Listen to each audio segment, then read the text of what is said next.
Hey guys, Noel here, and it is Tuesday night, and while the family is asleep, I thought it would be fun to do a reaction video for the Noel Comics YouTube channel. If you know me, you know I love 1990s X-Men.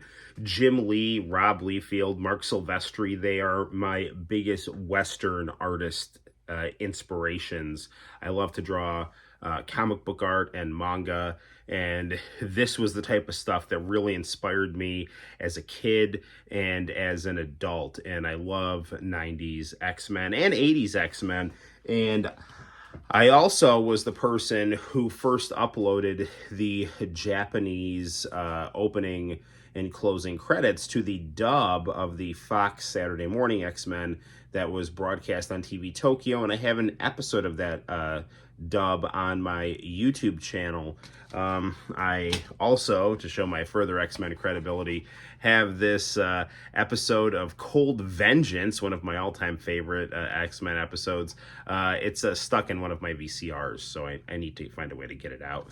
But anyway, X-Men, big fan. And when I heard that Disney was bringing back the continuity of the 1990s X-Men, I was intrigued, although cautious, and I thought it would be fun for us to do a reaction video to this exciting new series, which I believe is going to debut in a few weeks, March 20th. So let's check out the trailer and get some reaction going right now.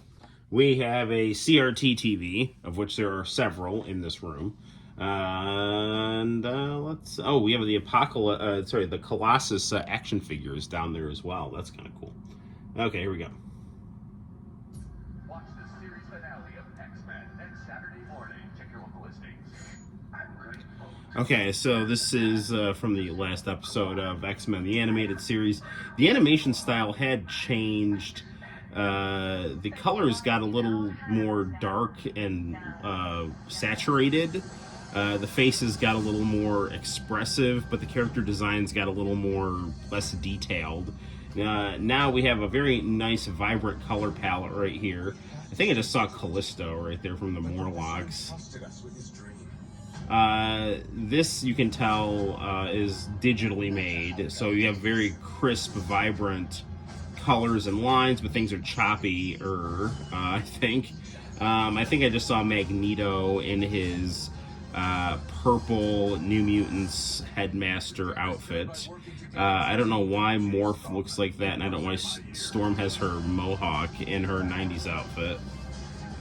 It just makes her look kind of like an angry, feminist. Bishop's got a haircut for some reason, and Jean Grey's pregnant. Rogue seems to have gotten nerfed. We'll talk about that. So I like the idea of Gambit being able to charge Wolverine's claws. I don't know if what that will mean. Wolverine's just gonna blow up or something. Magneto does not look well there. I like those 90s outfits though. Magneto looks like Homer when he kept eating that sandwich that he found behind the radiator. That's not a good look for Magneto. I like Magneto to look like he's old and on steroids. I want him to look like Don Johnson with a gray mullet and just totally jacked. That's how I like my Magneto to look. All right, let's chat a little bit about this here. Generally, I like the color, and I generally like the designs, and I like the theme song of the 90s X-Men playing in the background. That's cool. Animation, I mean, it is what it is. Hand-drawn animation has a certain warmth and richness that digital animation doesn't have. At least this is 2D animation and not 3D animation. So this looks like a comic book. Again, the vibrant colors are nice, but it looks very jerky. And I know that there were things in the Saturday morning cartoon X-Men that looked a lot cruder than the Pride of the X-Men pilot, which was made by Toei Animation, which was one of the most beautiful things I've ever seen for, Western comic book adaptations. But still, there was a lot more, I think, fluidity, warmth, and detail to the original animation than this computer drawn stuff. It's not bad. It's got generally the vibe right. It's got the cool 90s costumes. That's cool. So vibe-wise, I think it's generally good. So that's nice. It looks like they're trying to deconstruct the male gaze. So this is Jim Lee X-Men. This is the peak of X-Men. The women look sexy, and the guys look like Don Johnson on steroids. Particularly Rogue, whose whole persona is she's supposed to be this voluptuous Southern belle. Like, the big irony of Rogue is she's, like, made of sex, but she can't touch anyone. Like, this is the whole tragedy of her character, right? Is that she's so beautiful and sexy, but, like, she can't touch anyone because she'll literally suck the power, like suck the life out of them. This is so, there's been a lot of talk about like how they've kind of like flattened her chest and made her, body less detailed, and again, to me, that's just saying that we don't want to contribute to this trope of patriarchy that,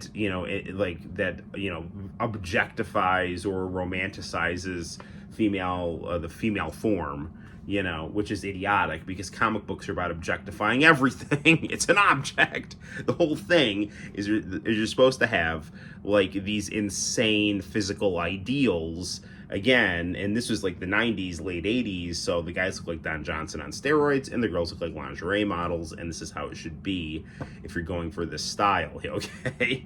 I also think it's weird that they gave Storm her mohawk in her white outfit. I don't know why they did that. I think it doesn't quite match as well. I like Storm's mohawk, but I think it makes her look less feminine in that outfit, which is designed to accentuate her femininity. The Morph thing is also odd because Morph in the show always looked like just a dude, just kind of a very average. He almost kind of reminds me of Arliss, like that actor. Just very like bland, relatable everyman who happens to be a shapeshifter, which was kind of interesting, right? And in fact, the Morph character I think was created because I think his name was Thunderbird in the 1970s reboot of X-Men, which had an international team. The first member of them to die was a Native American. And I think Fox didn't want to, I remember hearing the story, I don't remember where I heard it from, that Fox didn't want to kill off a Native American. So they made up this new character, Morph, who was just like white dude, And he was like just very average and very goofy and very funny. And now, he looks like this weird gray kind of uncanny valley thing. And I know it's like Uncanny X-Men, but he seems very odd looking.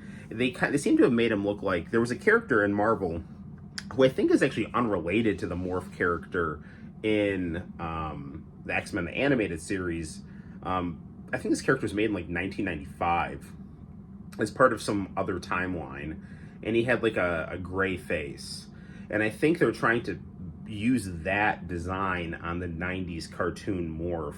And I have heard blurbs of them trying to say that Morph is like non-binary or something like that, which is, I mean, it's the typical thing of just projecting modern day identity politics onto, childhood nostalgia to kind of Trojan horse it into, spread the message, or to, maybe the kids who liked it growing up have become woke and now they're trying to project what they learned in college onto what they liked as kids.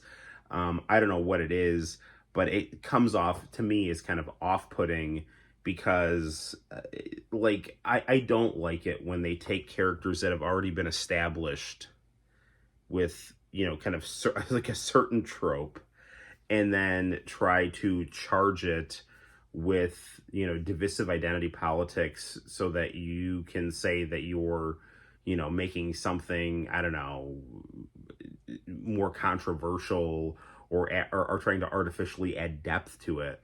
You know, like if you want to introduce, you know, a gender fluid character or something like that, I don't care. But I don't think that doing it to like a character where that had never been a thing before is necessarily going to do anything other than just get people mad, which maybe there is this desire to try to get a negative reaction so that the show can say, oh, look how progressive we are. Look at all the hate we're getting from, you know, bad people. But that usually backfires. Usually people just generally don't like the show because it's not enjoyable. And I know that, you know, X-Men has always been about, you know, like the superheroes are alienated rather than accepted. And originally it was a Cold War allegory, but yeah, I don't know. Projecting 21st century identity politics on a 90s cartoon, I think, is not going to go over well with anyone. At least who originally watched the show. Yeah, okay, so that's kind of my just reaction, guys. I think generally it looks aesthetically, I would give it like a 7.5 to an 8 out of 10. And in terms of storyline, I'm kind of concerned. We'll just see how it plays out. I'll check it out. Yeah. Till next time, guys, my name's Noel. You take care, and I will see you in the very near future. Bye-bye.